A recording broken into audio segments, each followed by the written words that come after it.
अगर मैं कहूं कि ये विला दरअसल मैंने तुम्हारे लिए लिया है, एक गिफ्ट के तौर पर, तो क्या तुम मेरा यकीन करोगी? नहीं, बिल्कुल भी नहीं। मैं कैसे? लेकिन उस दिन तुम थी वहां पर जब मैं ये विला खरीद रहा था। तुम उस दिन की बात कर रहे हो ना, जिस दिन तुम्हारे और प्रेरक के बीच में कॉन्फ्लिक्ट हुआ था? उसी दिन अनिका ने नक्श से यह भी पूछा था कि उसके पास वो ब्लैक कार्ड कहां से आया। हालांकि उस समय प्रेरक बहुत ही ज्यादा अग्रेसिव था और नक्श के पास भी वो सब एक्सप्लेन करने का समय नहीं था। अनिका ने हमेशा से यही सोचा कि नक्श ने वो विला अपने बॉस के लिए लिया है, इसलिए उसने इस विला को अपने दिमाग से निकाल ही दिया था। नक्श कार से बाहर निकला और अनिका के साथ अपने स्टार विला की तरफ बढ़ने लगा। क्या तुम्हें ये जगह पसंद आई? नक्श, मैं जानती हूँ कि तुम चाहते हो कि मैं तुम्हें एक अलग नजरिए से देखूं। भले ही हमारे रास्ते में कितनी ही अड़चने क्यों ना आए, मैं हमेशा तुम्हारे साथ चलूंगी। अनिका का प्यार अब दमकने लगा था। ये सब सुनकर नक्श एकाएक शॉक्ड रह गया था। खड़े क्या हो? अगर तुम्हारे बॉस ने तुम्हें यहाँ देख लिया तो वो नाराज होंगे। चलो यहाँ से, तुम्हारे घर चलते हैं। तुम्हें नर्वस होने की जरूरत नहीं है, ये विला मैंने ही खरीदा है। नक्श, तुम मुझसे झूठ मत बोलो। मैं जानती हूँ कि हम स्टार विला को अफोर्ड नहीं कर सकते हैं। तुम्हें मुझ पर यकीन क्यों नहीं हो रहा है? ये विला मैंने ही खरीदा है।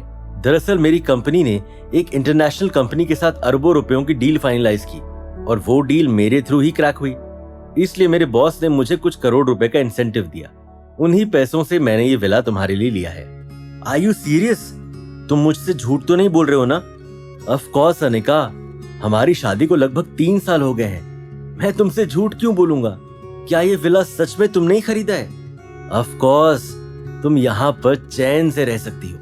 नक्श, मैं अभी मम्मी को कॉल करती हूँ, उन्हें बता देती हूँ कि तुमने एक विला भी ले लिया है।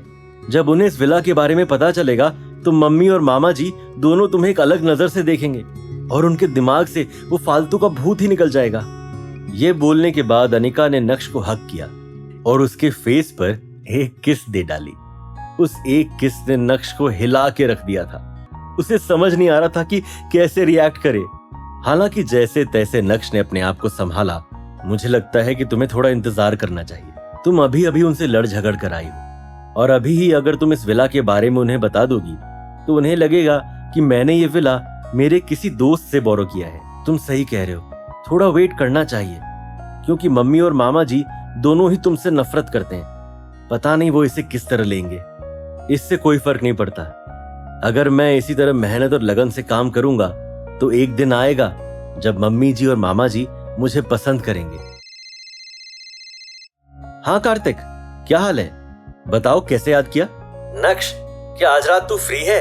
हाँ फ्री हूँ। क्या बात है? आज हिमानी का बर्थडे है और उसने मेरे होटल में एक पार्टी रखी है। वो पूछ रही थी कि क्या तू आज रात को उस पार्टी में आ सकता है या नहीं। ओ, हिमानी का बर्थडे? तब तो आना ही पड़ेगा।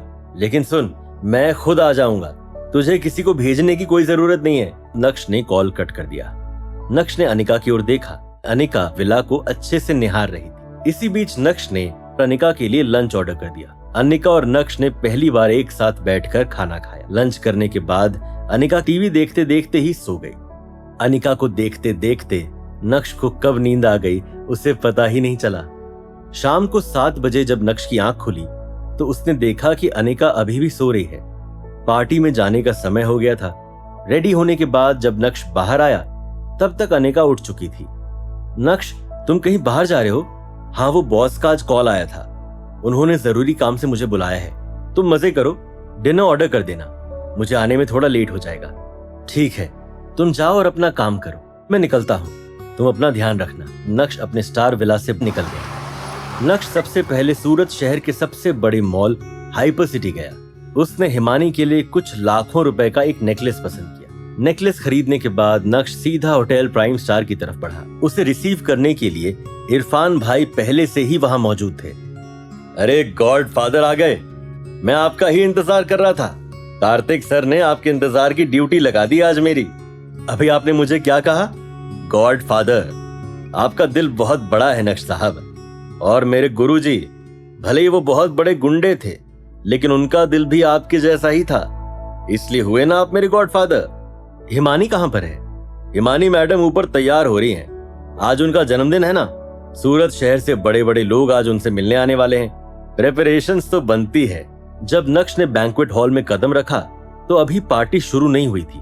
बैंक्वेट हॉल के एक तरफ सारे एक्सपेंसिव गिफ्ट्स रखे थे जो गेस्ट हिमानी के लिए लेकर आए थे।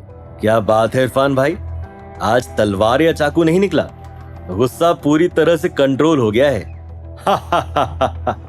गॉडफादर के मुंह से ये सब सुनकर अच्छा लगा। नक्श साहब, मैंने वो सब काम अब छोड़ दिया है। कार्तिक साहब ने होटल संभालने की जिम्मेदारी दे दी है।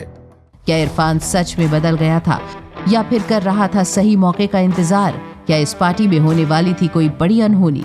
क्या नक्श और अनिका अब हमेशा के लिए एक साथ रहने वाले थे? और चित्रा और प्रफुल्ल अनिका को घर लाने के लिए क्या करेंगे? ये जानने के लिए देखिए अगला एपिसोड सिर्फ पॉकेट FM के YouTube चैनल पर। और इंस्टा एम्पायर के सारे एपिसोड्स को सुनने के लिए डिस्क्रिप्शन में दी गई लिंक से डाउनलोड कीजिए पॉकेट FM ऐप।